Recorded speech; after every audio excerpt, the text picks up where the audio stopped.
So I called Sheldon Cohen because he used to be the IRS commissioner. He wrote the tax code, and he was also general counsel to the IRS. He is a true expert, and I couldn't find a better person to answer my questions. He graciously agreed to my interview. The reason I'm doing this documentary is because there are many people in America today who believe that there's no law that requires them to pay an income tax or file a 1040. And there are many people going to jail for it, fighting over it. The Internal Revenue Code is authorized by the 16th Amendment. I think it should be clarified. I think government should be transparent to the people. Why doesn't the IRS commissioner sit down with them and just explain it in clear English?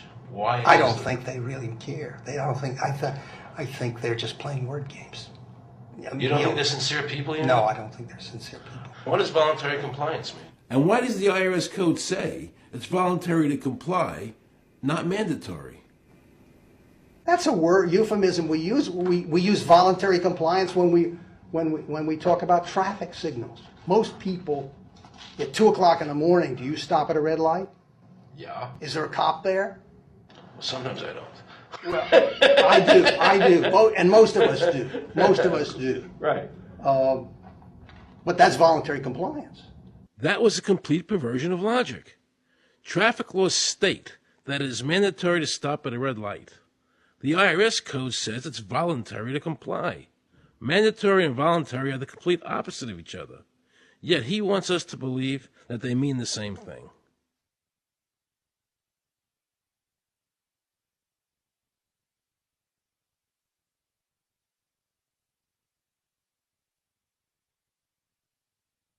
So can the government criminally prosecute somebody of information put on their 1040? Yes. Right, so doesn't that violate the Fifth Amendment? No. But the Fifth Amendment says I don't have to do anything that incriminates myself. Well, it doesn't incriminate you to put your income down. But you said before I could be put in jail for it. The commissioner wants us to believe that although the IRS demands that you fill out the 1040 and you can go to jail for it, that they are not violating your Fifth Amendment rights of self-incrimination. That is absurd. Isn't it true that the word income is not defined anywhere in the Internal Revenue Code?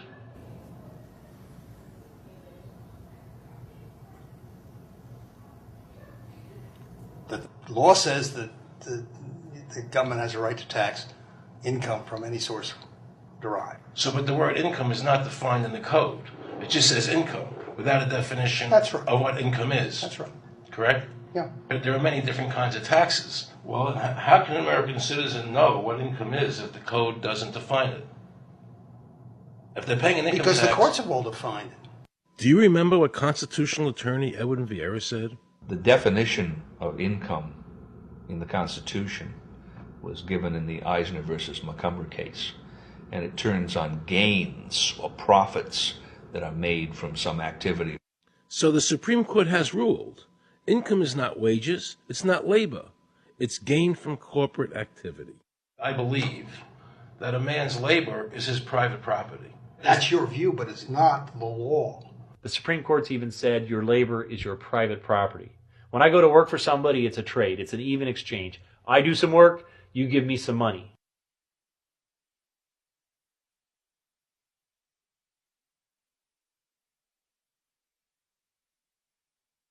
In 1916, we had the Bruchaber case and the Stanton case. And the Bruchaber case and the Stanton case said that the 16th Amendment gave the government no new taxing power. I'm not going to argue the niceties of that with you. And it came up again in a case called Peck versus Lowe, where the Supreme Court said the 16th Amendment did not extend Congress's taxing power to any new or accepted subjects.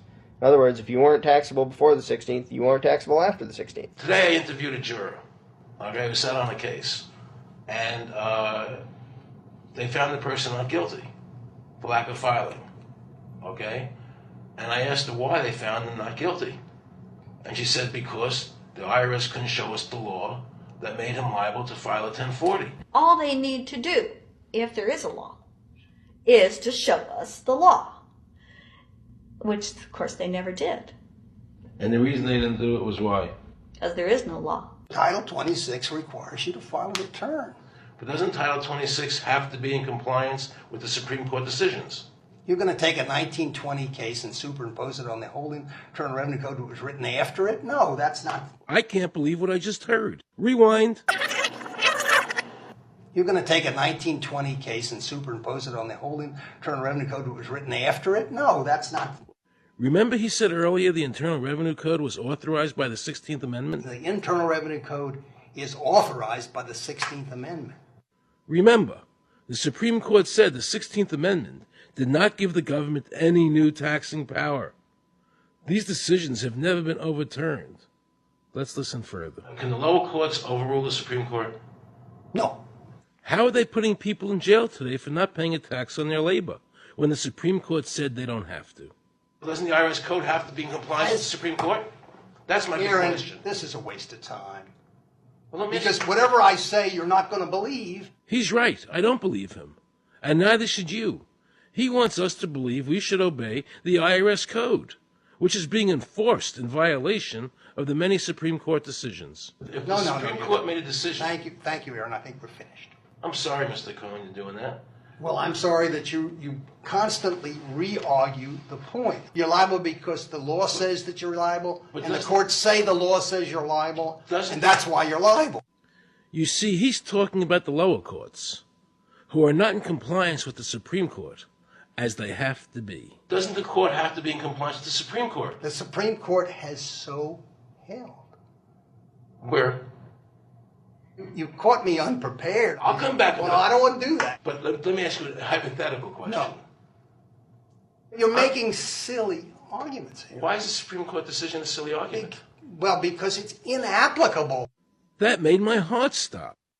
He just said Supreme Court decisions do not apply to the IRS. That's the behavior you would expect from a totalitarian country, maybe China or Russia or Cuba. Not from America. They're just making up the law as they go along. Now I knew the tax honesty movement was right. The IRS thrives on intimidation and fear, not by law.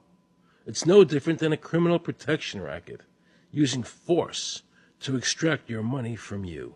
Then the former IRS commissioner, now working at a prestigious Washington law firm, threatens me. Watch. Aaron, you understand Yiddish. Cornish helfen. For those of you who don't understand Yiddish, that means nothing will help you. Now it all became clear.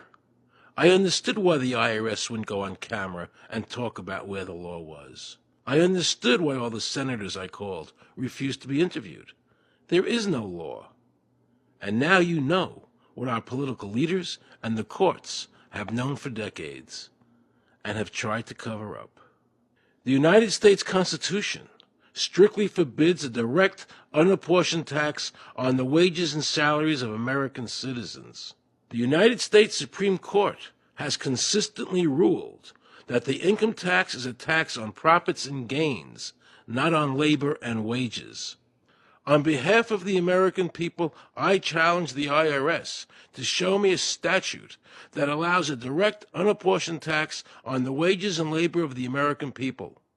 And if I'm wrong, I will give my most humble apologies to the IRS. If the IRS is wrong, and there is no law, then every person who's been jailed should be let out of jail immediately, and any assets seized should be returned to their rightful owners.